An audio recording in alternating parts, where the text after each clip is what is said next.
Welcome back to the Hoops Temple podcast. You all know me, Nathan Schwartz, and joining me from New Zealand, Dylan Williamson. Dylan, how's it going? Very good. Thank you, Nate, or as I like to call you, the of NBA podcast. God, no, we're starting this over.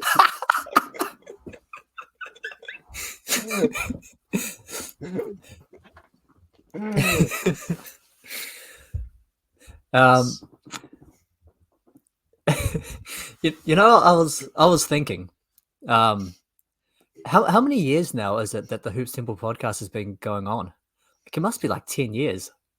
Is this like I think what was the year that Gordon Hayward snapped his leg?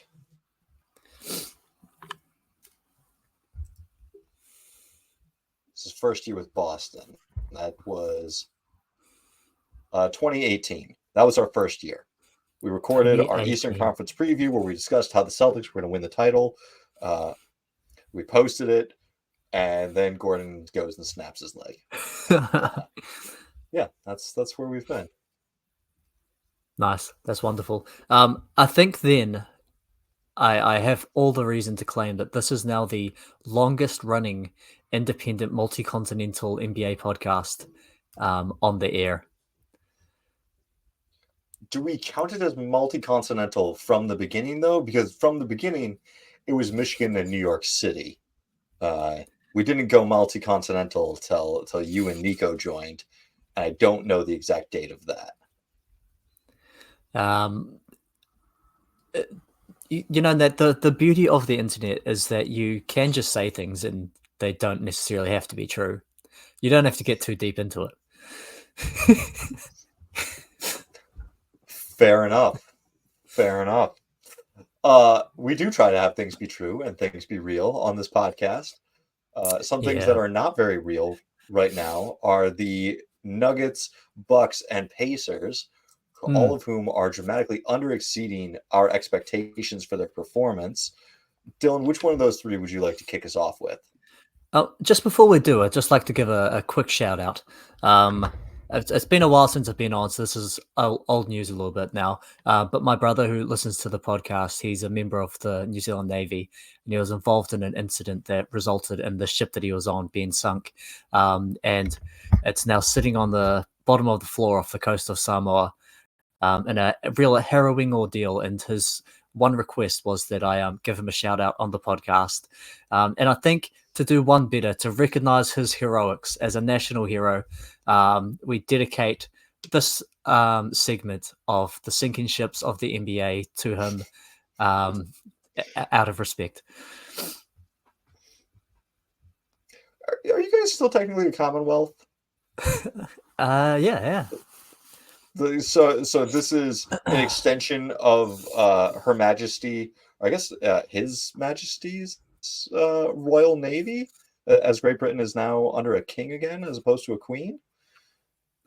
I suppose so. That seems weird. Like I think the ship should always be named after like Her Majesty's ship sounds a lot better than His absolutely.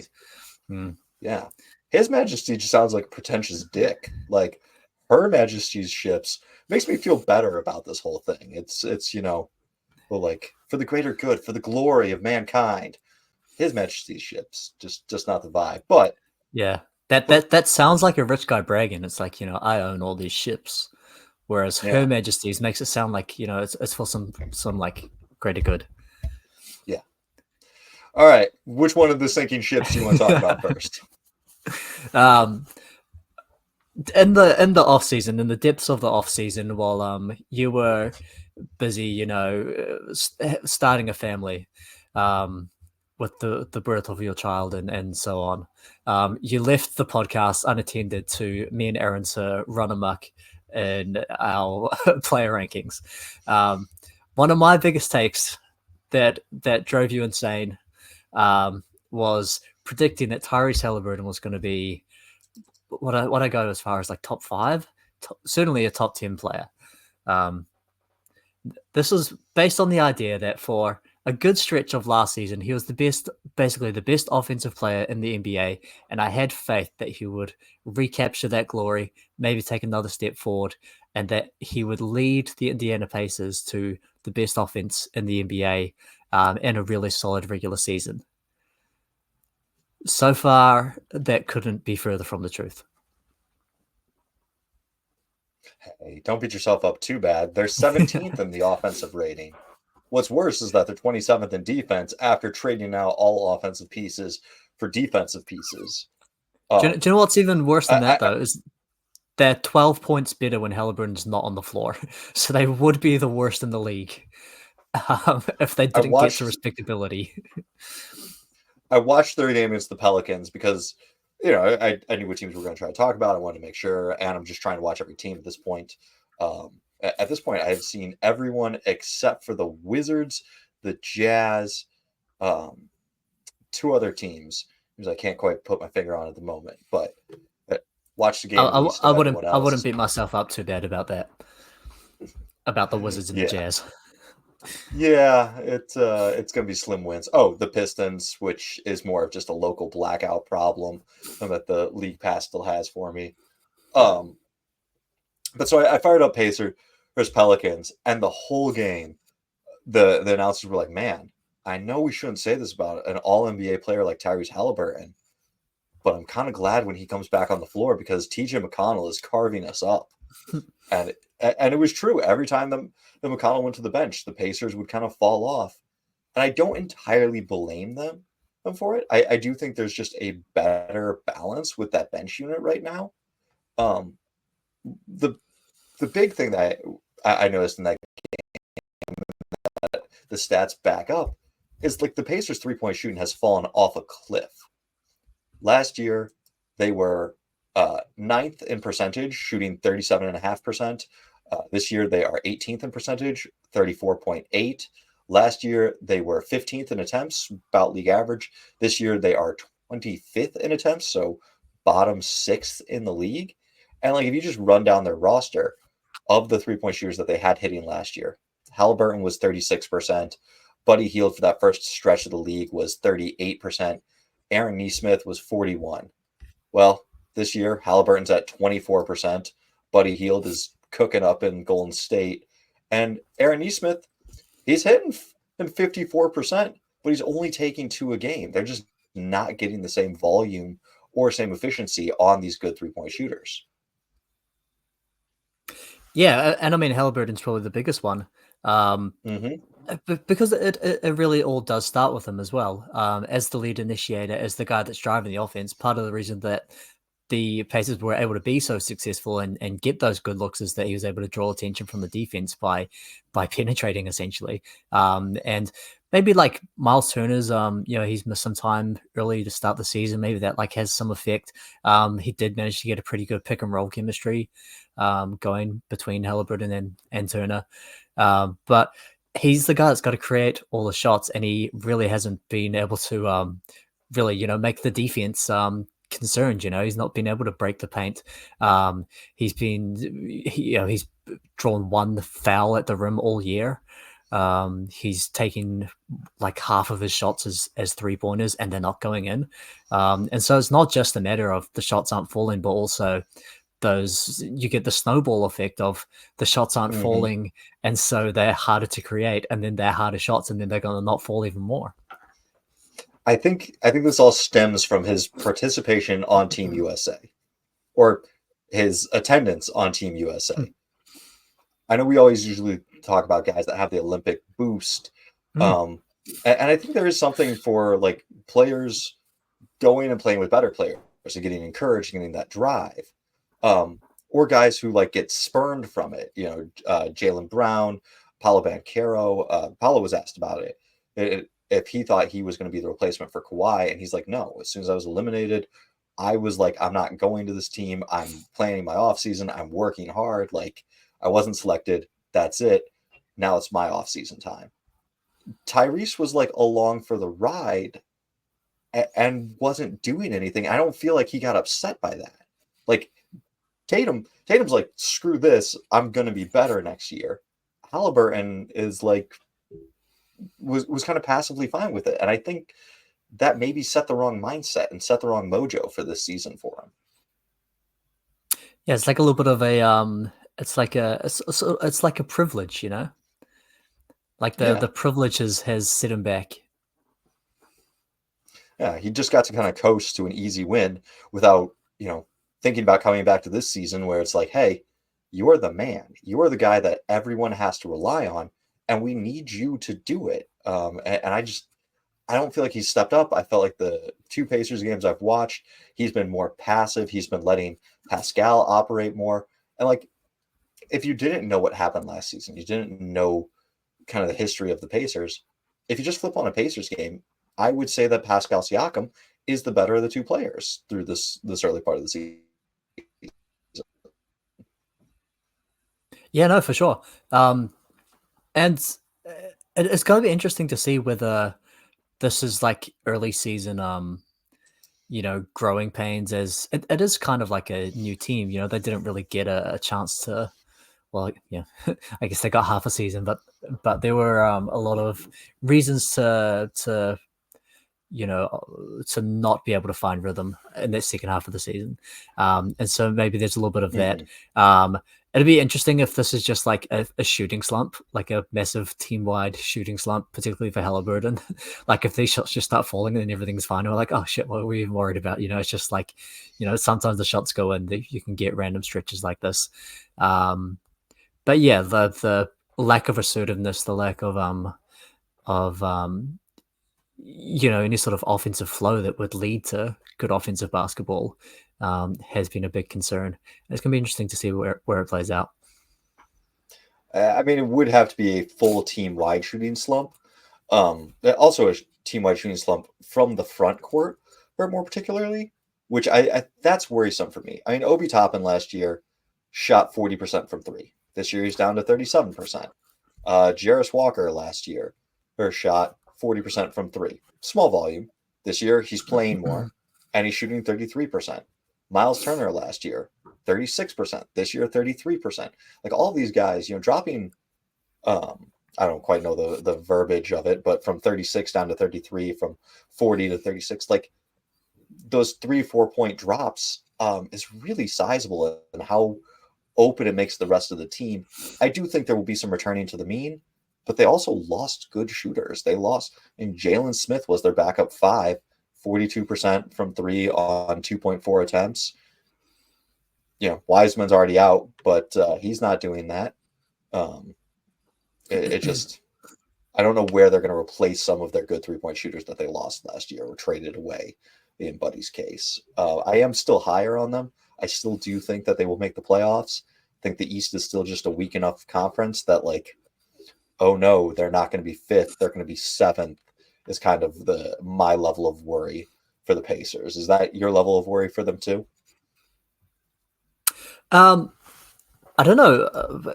It's tough to not be even more worried given that the fundamental issue here is just that Tyrese Halliburton doesn't look like an all-NBA player, and that's what they need him to be. It's kind of hard to imagine a world in which he just breaks out of it. He's like, oh shit, I'm going to start being, the best offensive player in the league again. But yeah, so maybe like the most likely outcome is that they get to a slightly above average offense and they're still one of the worst defenses in the league. And they're a mediocre team. It's feeling like a season that's heading to, the bottom of the ocean off the coast of Samoa. Well, we'll see. We'll see. I just think the East is bad enough. Like who's coming for this spot? Are we really worried that Toronto's looked good. Like Chicago has NBA players. Sorry, Toronto hasn't looked good overall, but they've had moments. Charlotte's offense is clicking again. Like, they can make a little bit of a push. Yeah, I mean, early season stuff. Toronto, without Scotty Barnes, is not going anywhere. They're all in for Cooper Flagg or Ace Bailey or whoever else. But Grady Dick has been a lot of fun to watch. Even if TikTok won't let me post about Grady Dick. Any post Are they really not? I have tried so hard. I've not even said Dick on his thing, but hell? every single video I've gotten, like, crawls to views and then has gotten flagged for something. And I'm like, I just want to talk about Grady Dick. He's fun. He's hitting his threes. He looks like he's going to be a guy, but TikTok is just not a fan. I even did a little dicks out for Harambe joke in there, but like covered the dicks with Grady's picture, and no, they're not having it. They know what this is. Yeah, that's kind of rough. That like big tech is conspiring to take down Grady Dick hype. Really Yeah, makes you question the people behind this and what their intent is by burying, young talent in Toronto. The most obvious thing I can think of is just that they don't want big stars outside of the US. And so big tech is conspiring to keep Grady Dick promotion down. downplay Canada. Well, let's go to the other Eastern Conference team that we were worried about and it had in our rundown, the Milwaukee Bucks, who suffered a 1-point loss, kind of heartbreaking shot from Donovan Mitchell to drop them to 1-5. What are you seeing out there? What are you feeling, and what is your kind of level of worry for the Bucks? A 120 defensive rating. A team with Giannis and Brook Lopez has a 120 defensive rating. Like there's your biggest problem. I mean, like they have the theoretical potential to be top 10 on either end of the floor, and they somehow managed to find a way to be bottom 10 on both. Obviously it's still early, and maybe they had, would we be thinking a little bit different about them if they had have pulled out that game in Cleveland. But it took like a real Herculean effort from both Giannis and Dame to even keep it close against a much better team in Cleveland, who's looking awesome so far. And so where do they go is like the question. Is like, how does this get any better? This seems like a fire the coach kind of thing, but they already did that last year. Like they can't just repeat the same formula. As so like the offense is bad, the defense is even worse. Like what strings are they really to pull? They don't have a good roster depth. It's not like they can mess with the rotation and bring some other guys up. Like I don't really know what the solution is to even get to respectability. Yeah, I think the answer just has to be in growing in team cohesion. I really wish they had a different coach out there other than Doc. Watching that Cleveland game, yeah, it was a Herculean effort from Damian Lillard. He dropped 40 points, but it was almost like he came into that game saying, I'm going to have a Herculean effort. I am going to drop 40 points. This is going to be like I was on the Blazers. And he came out there and he forced shots. He would bring the ball across half court, get a guy on him, do a half drive into a step back three from like 30 feet and hit it. And it's superstar shit, and it's cool and it's good and it worked. But also it's just like, man, you have quality teammates. You have Giannis, you have Brook Lopez.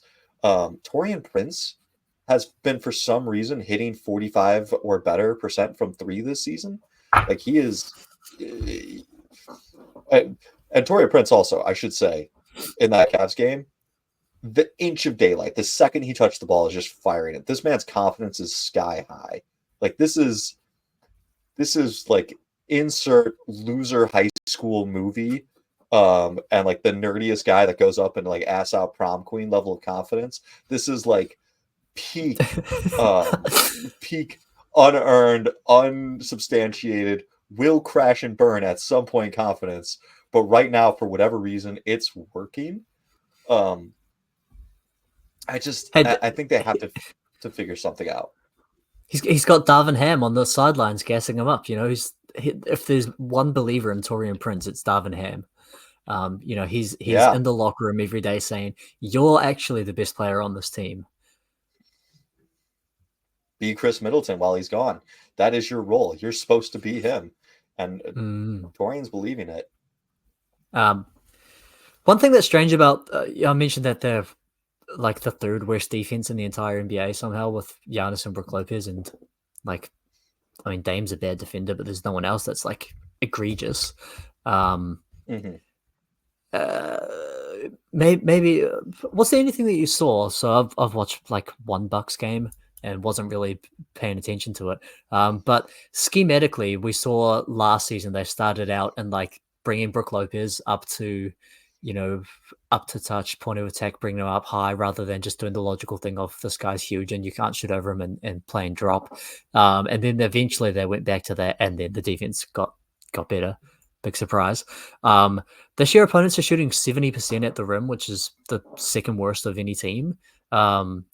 Is there anything that you noticed in watching them that would lead you to believe that this is like legit? Is this like a scheme thing? Is Brook Lopez just washed as a rim protector? Like, why are teams shooting to totally put you on the spot 70% against the Milwaukee Bucks at the rim? Like, that's unbelievable. Dylan, what do you do? What does your defensive stance look like? What is my what? Sorry? Your defensive stance. You're playing some defense on someone. Tell me what your stance looks like. Do you want me to do it? No, just all right. So you got wide legs, you got your knees bent, you got your chest up, arms out. Brook Lopez has unreasonably straight legs, too close together, and he's low because he's fully bent at the waist. Like, I don't know that I've seen another defensive player defend like this right now. And he is coming out a little bit more. He's probably not getting more than 7-8 feet away from the basket on most defensive possessions, but like, he's not just hugging the rim. But he's as low as other guys, but it's all coming from like waist flexion where he's just lowering his chest. And I look at it, and as a 32-year-old person with back problems and knee problems and whatnot, I'm like, that hurts my back watching him stand like this. So I don't think he's going to make it through the season without some injury. I don't think that he's got much left in the tank from a health-wise perspective. And I think that Damian Lillard is very bad defensively, and that allows for a lot of guard penetration. They run a screen action, they can attack Lillard, and now Lopez has to like kind of dart around guard too, and it's adding a problem to another problem. Lopez's lack of mobility was fine when you had a good guard who could fight through screens, who could chase, who could had enough bulk that if he got switched onto a bigger guy, like, it wasn't an automatic 2 points. But really just they haven't solved how to play defense with Lillard and Lopez on the court at the same time, because Lillard's weaknesses expose what Lopez's weaknesses are, and you go from having this really valuable defensive player who is good in his scheme to being very bad defensive player based on the other personnel out there. Yeah, and like we kind of saw that even last year, even if it's gotten even worse now, the way that you succeed with a big like Brook Lopez who's going to really excel and drop is that you've got to have guards that are getting over screens. And so they went from Eric Bledsoe and then Drew Holiday as the guy guarding on ball to Damian Lillard or Gary Trent. Like, it changes your whole scheme. Drop is much harder to play if the guard's getting caught on the screen every time, and then you're just playing 2-on-1.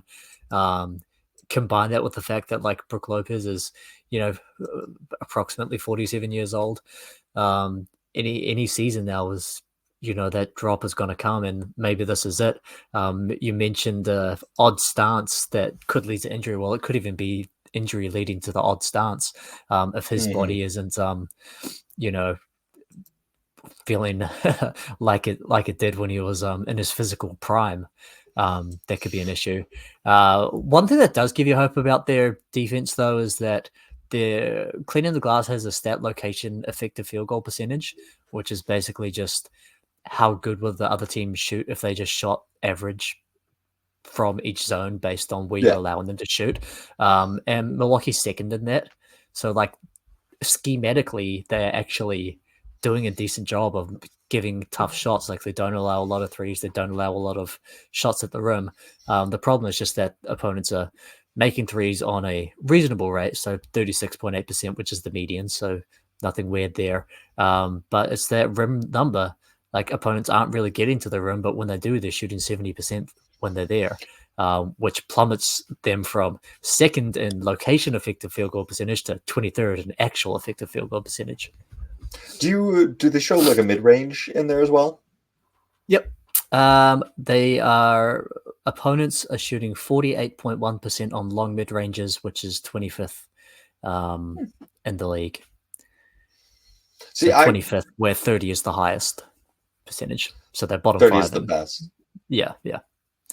Okay. So my eye test would have said the opposite. It would have said that Lillard getting caught up on these screens, even when Lopez doesn't drop, it's giving mid-range shots to Garland and Mitchell that were wide open. And it's like there is this idea of, hey, if guys just shot average from these zones, we'd be better. But when you give up looks, then they're like wide open looks, they're going to shoot better. And so it's defensive numbers still have a long ways to go, but that's interesting. Is there anything? Just to be clear, I'm saying that they allow a very high percentage on long mid ranges, which is what you're saying. Yeah. That's what you're saying. This is hard to phrase. you were saying that teams shoot a good percentage against them from the mid range. They shoot among the best percentage against any team from the mid range. Yeah. That is what the eye test saw. So I'm glad that's backed up in the data and numbers. 48% when the median is 39%. Ooh. So big difference. And if you have a guy in drop and a guy who doesn't get around screens, those are wide open looks. Yeah, that makes sense. Bizarrely, the Kings allow 55% so far on long mid-range shots. Once again, a team with probably a similar system where either Alex Len or Sabonis is not the most versatile defender, probably camps a little bit closer to the rim. And if their guards aren't getting around screens, I mean, I'm in a couple of the TikTok group chats with Jack and Aaron, and there's a lot of complaining about Kevin Huerter's defense and other Kings defense not chasing guys around screens, not playing good up to the level defense. And so, I know that is an NBA tactic, is like, hey, let's try to drive guys in the mid-range where players shoot worse. But the problem is if you give them an open mid-range shot, they no longer shoot worse. The reason why people shot worse from the mid-range was because these were generally tough contested shots. Like that just, if you're guarded and it's the Kobe or the Mike and it's Carmelo, it's let me do post pivots and like pump fake and then turn and spin. Yeah, it's a tough shot. You shoot worse from it. If you give an NBA player a wide open mid-range, they're not going to shoot worse. They're going to shoot well. How many wide open mid-ranges being cashed do you think it'll take before Kings fans start to miss Harrison Barnes? The limit does not exist. To quote Mean Girls, it just doesn't happen. The one other thing that I do just want to note on the Bucks is I went and looked at just different offensive metrics on NBA.com and try to figure out like where they're really bad at. Catch and shoot threes.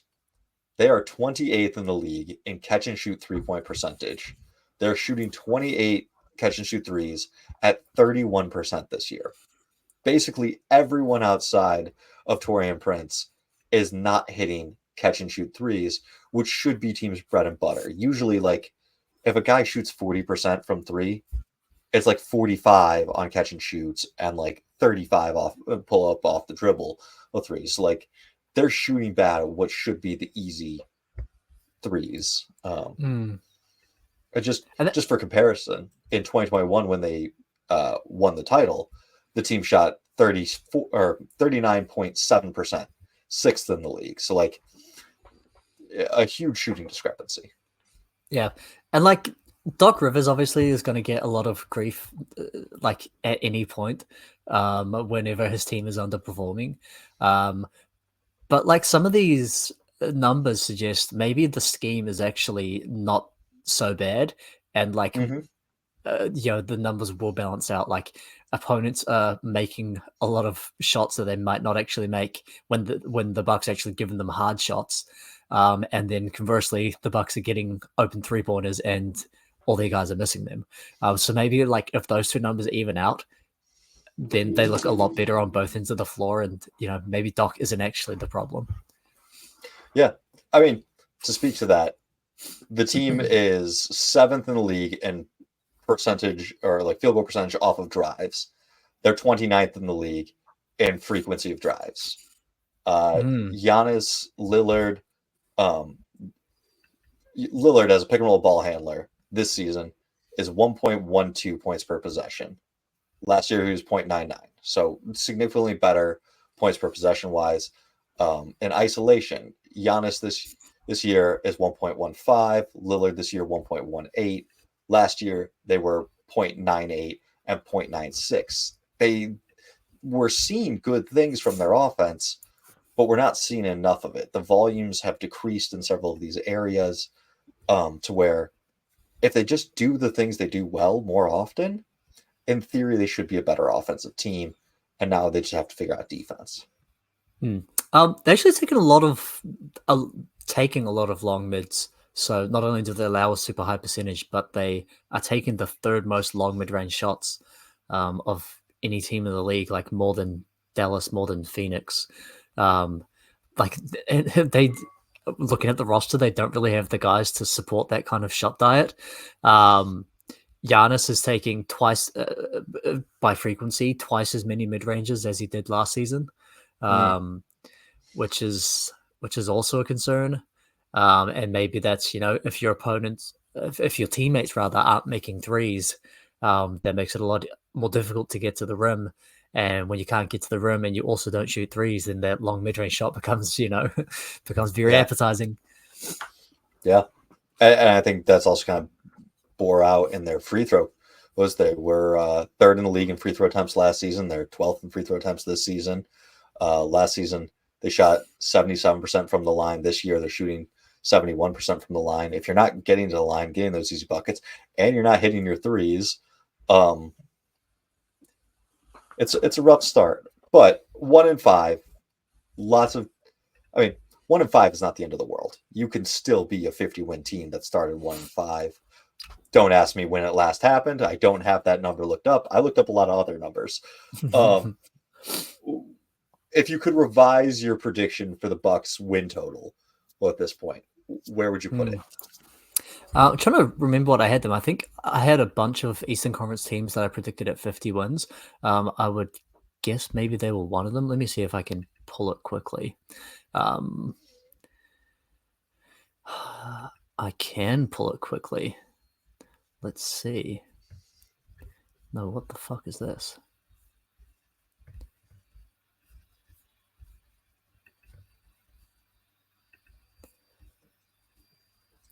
There it is. Bucks.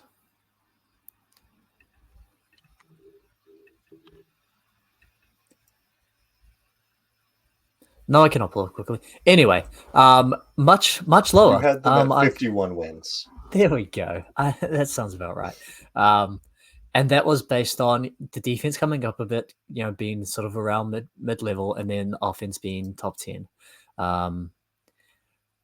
And like the offense is looking more like maybe league average, and the defense is looking more like below average. And that's like a low 40s level of team.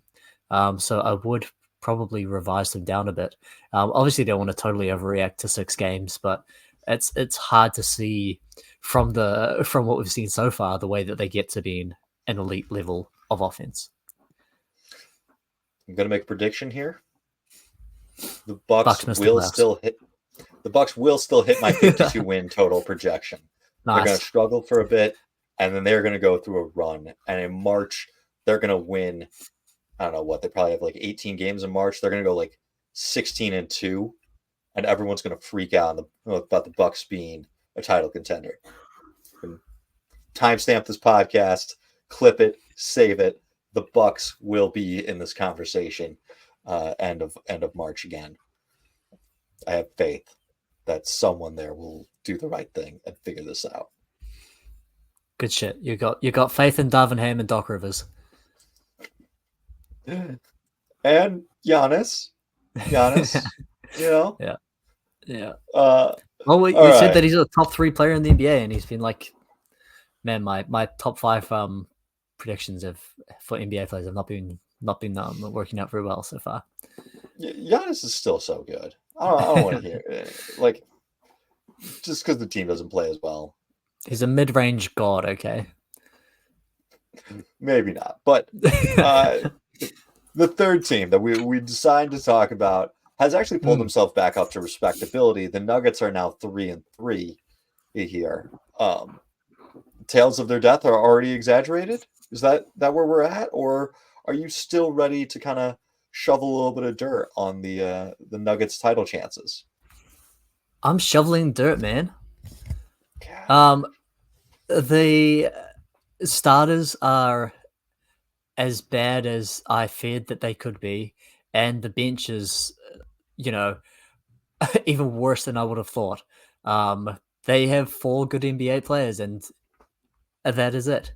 And what that's going to lead to is like more Jokic dependency just to drag them to a decent regular season record. Like there's no more, you can sort of coast to the 4 seed. Like he's going to have to play every single freaking position like it actually matters, just to get into the like to avoid the play-in. And I think that's going to really take a toll on him and on the team.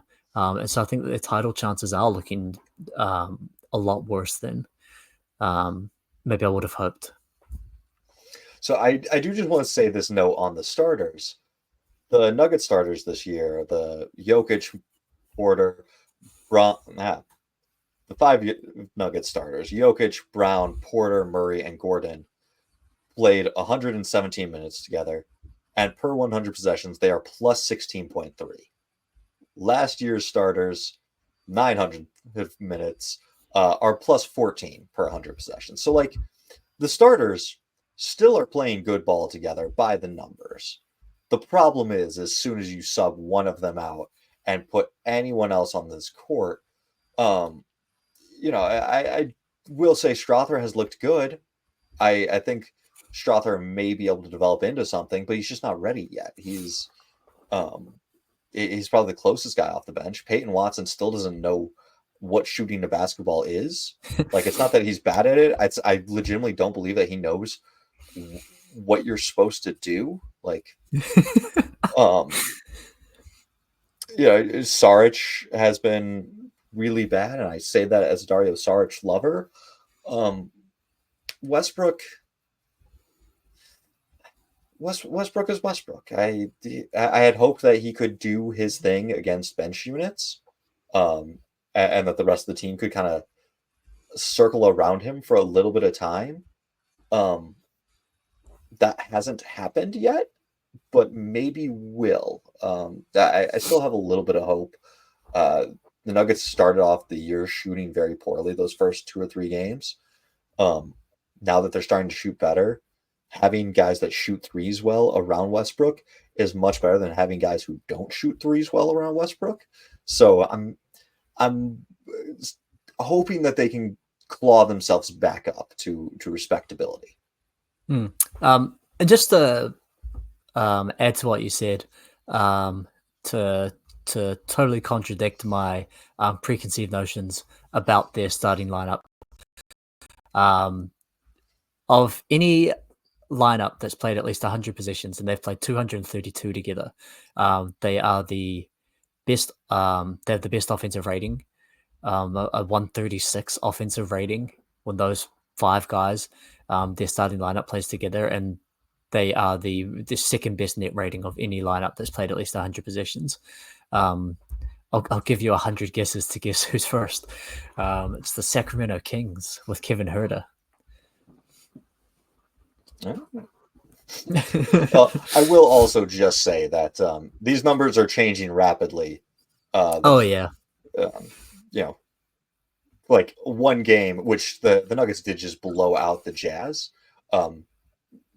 which because as Murray was gone, that doesn't actually affect these numbers. but a lot of the other Nuggets numbers got a lot better between yesterday's is prepping of the pod and now, where you look back at it and you're like, oh, this guy was shooting 37%. He hit a couple of them in the last game, and now he's up to 40%. Like it's still super early in the season, so I don't know. I'm still cautiously optimistic. I had them winning. What was it? 53 games, 52 games. I had them winning 55 games. That might be a bit high.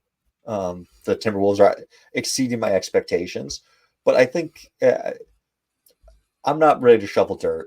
Jokic is what, 30 points, 13 boards, and 9 assists, 9.8 assists per game. Like, I'm not counting that guy out of the title chase. He's doing this with who's. He's doing this with no-namers. Like, they're getting ready to call back Facundo Campazzo, basically, and he's still putting up these numbers. Like, I'm not worried about Denver. I think everyone that's freaking out about them just needs to take a chill pill. Just relax. They'll be okay. Interestingly, it's the fact that Jokic's numbers are so good that gives me even more concerned about their title chances. Like, he is playing to like 100% capacity to get them to 500.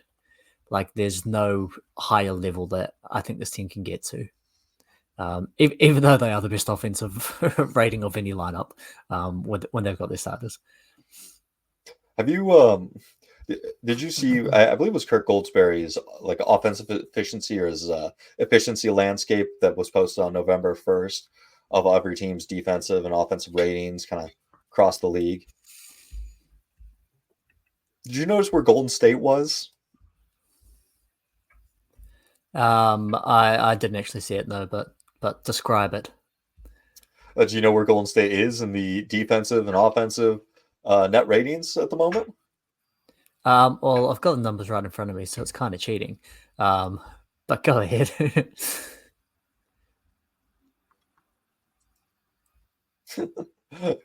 Due to a fluke in the schedule of them playing very bad teams multiple times throughout this early stretch of the season, I guess not fluke, just due to a quirk in the schedule, the Golden State Warriors are second in defensive rating and fourth in offensive rating. They are flying around the court. Buddy Hield has energy, has pace, has concerns about playing and doing the right thing. Jackson Davis is leading the league in field goal percentage at 80%, mainly all dunks. No, we're not saying that he's flying off the cuff. But Moses Moody, 50% from three on basically 5 attempts per game.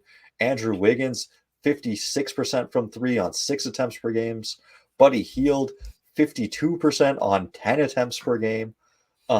It's bad teams, but they're 5-1, and they've only had Curry for 3 games. The team looks good. The team looks fun. The vibes are immaculate in Golden State. I wasn't sure if you had a chance to watch them. They weren't in our rundown, but so much addition by subtraction, getting rid of Clay, having guys who are fighting to earn their minutes and not having this like legacy minutes given to someone has done wonders for the team. It's been a big joy to watch. Yeah. The schedule, maybe it's just like the teams we've been paying attention to, but the schedule this season seems kind of weird. Like, I hate when teams play each other too soon after like already playing each other. I think it was Golden State. Did they play? I think they played the Pelicans on a back-to-back, both at home.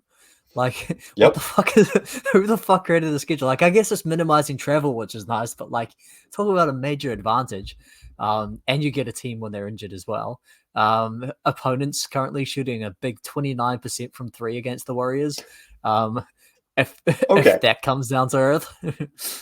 but wait, they haven't had Steph Curry. If I told you got to play the Warriors twice without Steph Curry, you're chalking that up as a win, right? Like, I don't want to hear about the Pelicans being hurt. The Pelicans are always hurt. Like, the Pelicans may have one of the 3 worst medical staffs I've ever heard of. And like, of of teams with bad medical staffs. Like theirs have been well documented that the owner owns them and the Saints and has like diverted more money and more interest in any of the like the better medical staff they can hire to the Saints. And it's like that's why the Pelicans have problems. Like it's a well-known thing. So I don't care that the Pelicans have injuries. The Warriors don't have Steph Curry, and you dropped back-to-back home games against them. Like, what are you doing? You didn't even get closer. It's a 15-point loss in one, and I guess an 18-point. Like, they're both bad losses. Do better, New Orleans. Amen, brother. Sorry, I just can't. Pop off, King. The Pelicans have broken my brain, and it's so annoying because I have Jordan Hawkins in 3 different dynasty leagues. Like I am so heavily pot committed to Jordan Hawkins. I love this man. That's a good pull, Nate. Write it out. And you know, I wish that I had said that he was going to be my Jalen Johnson this year. But even I wasn't that high on him. I did not think that he was going to develop this quickly and be this good. But he's playing so well. It's like, you know, Murphy gets hurt, Herb is hurt. Okay, they just have another wing that's going to show up and do great stuff for them. And they're still not good. Like, how many times do you have to hit and have draft successes and like make these good, you know, bring in good players and do 2-for-1 trades to get a better guy and still not be good? I don't know how many times you could do this as a franchise and just not be good. I mean, they do have the same record as the Nuggets, who you just said were going to win 53 games. So I wouldn't get too carried away on them not being good. Okay. They just lost to Golden State twice without Curry. I think we talk about like who you played and it mattered. They lost to Portland. Their wins are against Portland, Chicago, and Indiana. And actually, that's really weird looking at their schedule. Well, and I do apologize. The games were in Golden State, not New Orleans. Take that correction. But they played back-to-backs against Portland in Portland and then back-to-backs against Golden State in Golden State. Just odd. Weird schedule, right? Yeah. Well, Dylan, is there anyone else that you've watched that you're excited for? Or I just want to say that I'm amazed that like the schedule is still like an issue. You would think with like advances in like computer technology that there'd just be an algorithm that they can put in to get like the optimal schedule. Like why is this like still an issue? Like why haven't the computers solved this? Like we don't have AI that can just like give the perfect schedule yet. Like that's insane to me. So apparently they do use a computer to do this. Zach Lowe has brought these guys on in past years, the 3 NBA scheduling czars. And they basically, from the time the season ends to like whenever they announce the schedule, is them running these computer calculations on, all right, here's these availability dates. How do we balance home versus road? How do we balance like travel distance for teams? And how do we do all of these different things?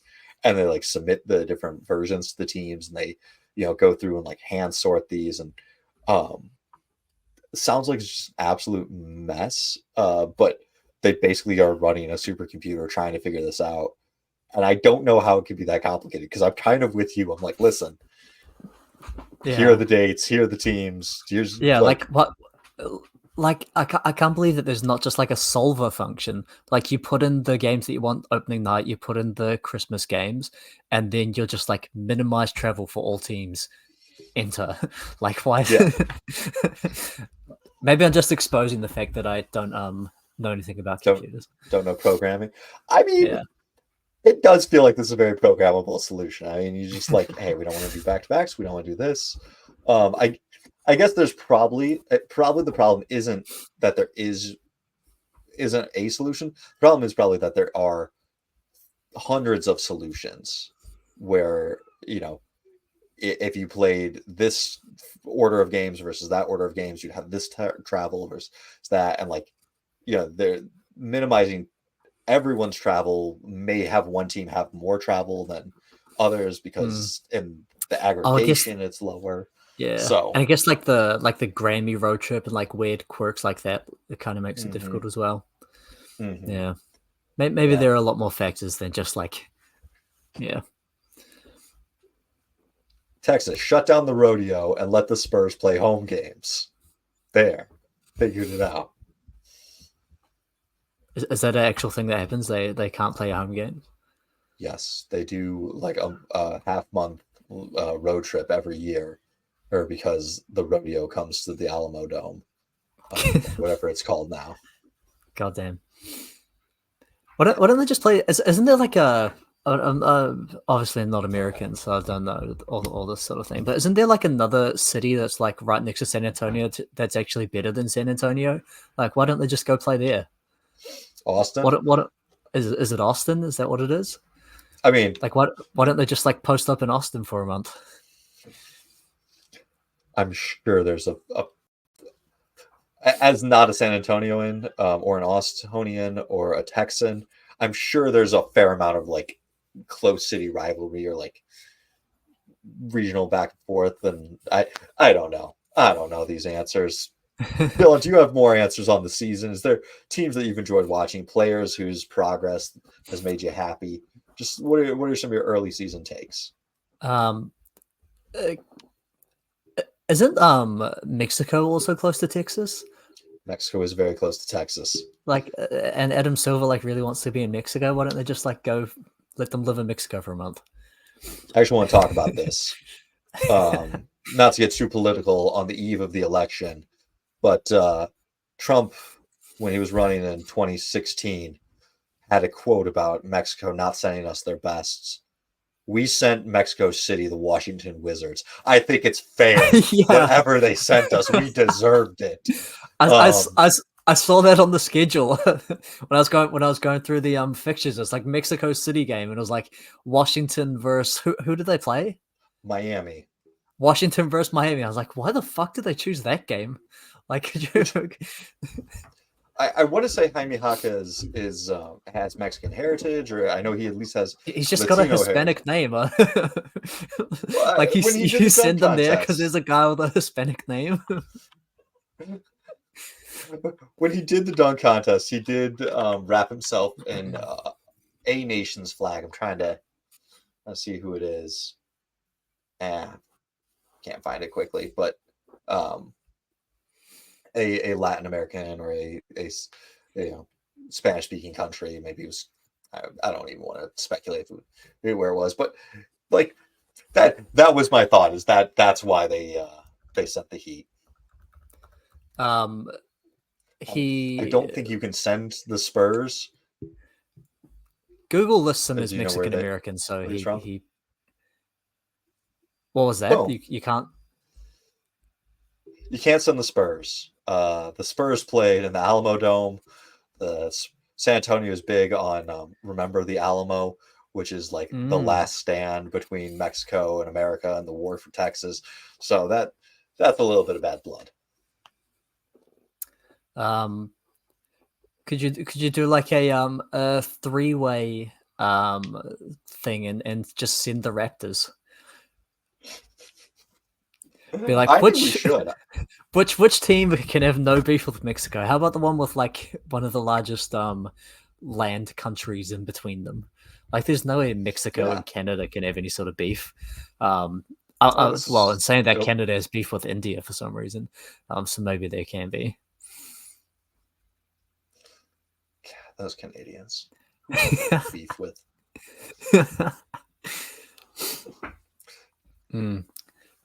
Speaking of Canadian beef, did you see Drake talking shit about DeMar on the broadcast? I heard about it. I did not see it, but why is Drake even on this broadcast anymore? Because he's a team employee. Yeah, no, that shit should be done. That was cool. Like the first year he did it, when he was like the rising star in the rap game, when he was kind of when we all thought of the big three, but we didn't say it, or I guess, I don't know. I'm not a rap aficionado, although I am rocking my Childish Gambino shirt I got from the concert. But like, the Raptors should have nothing to do with Drake anymore. They should try to sever those ties, try to rebuild ties with Vince Carter, make Vince the face of the franchise, make him be the global ambassador. Hey, they just retired his jersey. Yeah, because the Nets which is said they were going to retire his jersey, and the Raptors were like, "Well, fine, I guess we'll do it too." Do you think that's kind of a bitch move from the Raptors? Because wasn't like Vince like a fucking douchebag to them, like at the end of the stretch? Yeah, or is that overstated? I mean, it was like James Harden trying to get out of Houston, but it also is like it's kind of overstated. Houston would retire James Harden's number? Absolutely. Okay. James Harden's the second best player to ever don a Rockets uniform. You have to retire that man's uniform. Yeah, maybe you can overcome these things, like Blake Griffin and the Clippers. It's like the opposite way, where like actually the Clippers did the player dirty, the team did the player dirty rather than the other way around. But like, Blake's got to get his jersey retired. Yeah. I mean, it's gonna happen. It should have happened. It should have happened already. That don't you think that would have been cool to like you open the new arena and then you put a jersey in the rafters? Like, wouldn't that be cool? That like new arena with the jersey, really cool, right? Yeah. Maybe they want Chris Paul at the same time. Maybe they gotta wait for Chris Paul to retire. DeAndre Jordan there too. Fuck, let's do it. I mean, Tony Allen got his jersey retired, right? There's nothing less serious than Tony Allen getting his jersey retired. Like, I love the fact that they respect him and that they appreciate his time there. But like, you can't have a bar that low. You cannot say that this key beloved role player. It's why I was like really against Michael Cooper making it into the Hall of Fame. It's like, this is a nice role player that's out there for like 25 minutes a night. Like, he's not driving your team's success. He's not a building block. If you didn't have your superstars around him or your stars around him, he's a journeyman. He's a nobody. But do you feel the same about like the Heat retiring Udonis Haslam's jersey? It's 40. No one was going to wear it again. Maybe that's what it is. It's like you can have a lower, like the bar has to get increasingly high the more jerseys you have retired. Like for the Celtics, like you can't get up there unless you've got 3 MVPs in a championship. Like you just need to set a higher bar. We're going to run out of jersey numbers. Ironically, the Celtics have like one of the lowest bars. They will retire anyone who's like a 3-time All-Star. Antoine Walker's probably like, guys, when are we doing it? When are you guys retiring my jersey? So that's the actual issue. That's why all their jerseys are retired, is because they just give it to anyone. Yeah.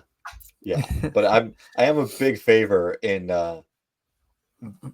what you need to do to get your number retired matches how cool of a number you have. Like, if you're going to go out there and play in 49, you played in 49. Let's retire that number. Let's go for it. Yeah. AK-47. He had a 5x5. Like, retire his jersey. Oh yeah, that's a great jersey number.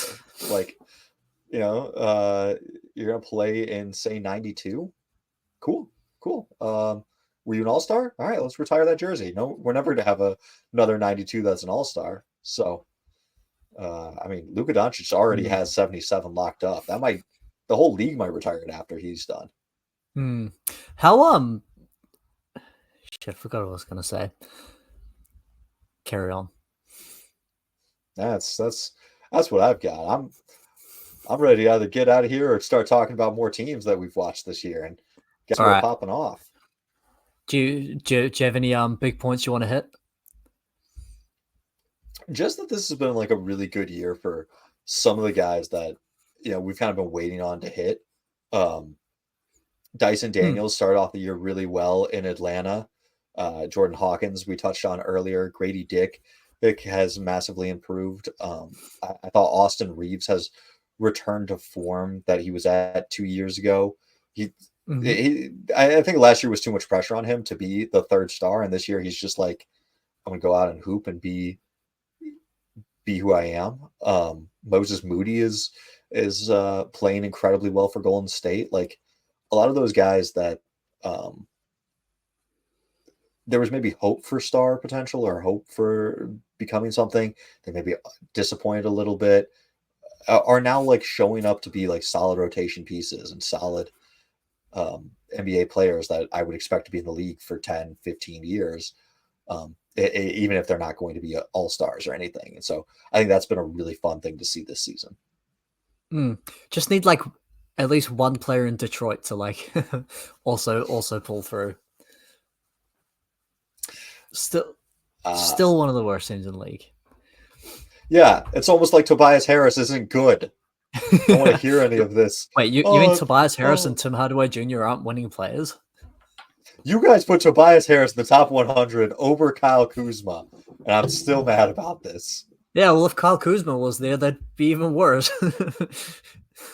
they'd be 1-4 instead of 2-3. No, Kyle Kuzma is actually solid. Kyle Kuzma single-handedly beat the Pistons last year. He's better. He's good to single-handedly win 1 out of 82 games against the worst team in the league, and then do nothing else for the rest of the season. And that's the difference between the worst team in the league and the second worst team in the league. That's the difference between Kyle Kuzma and wait, didn't the Wizards actually like manage to pull through and have a worse net rating last year? They did. They somehow managed to pull that off despite all of the Pistons. Yeah, because the Pistons kept losing close games, whereas like the Wizards would just get blown out all the time. It was actually Charlotte in the end. Charlotte had the worst point differential, and they won 7 more games than Detroit. Charlotte had terrible injuries. Like, LaMelo Ball went down. They traded away Terry Rozier, or Mark Williams went down. Like, Charlotte has pieces. Not a lot that I like.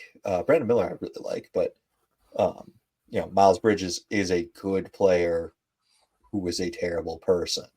But like when he played for them, they were better. Is he even a good player? Like I feel like there are like some guys that you can you can root against. And I feel like he's like fallen into being a mediocre player as well as human being. He does really well with LaMelo Ball. When they try to push the pace, and you can get the lob catcher, like someone who will throw him lobs, that combo works really well for him. Without LaMelo, he's not as good. I don't think he's a competent like isolation scorer or anything with the ball, but the pairing of him and LaMelo fits really nicely together. Yeah. He shoots 37% from the field so far this year, and 25% from 3. So shout out to him. All right, we're getting out of here. It's been an hour. Yeah, Dylan, my internet is slowly devolving. It's like freezing more and more. It's like building up. It's like a crescendo in bad Wi-Fi speed. Every now and then on the Hoops Temple podcast. More highlights like this. Here. You find me here on Hoops Temple Pod. You find me on TikTok, Nate_Hoops Temple. Email the show, hoopstemple@gmail.com.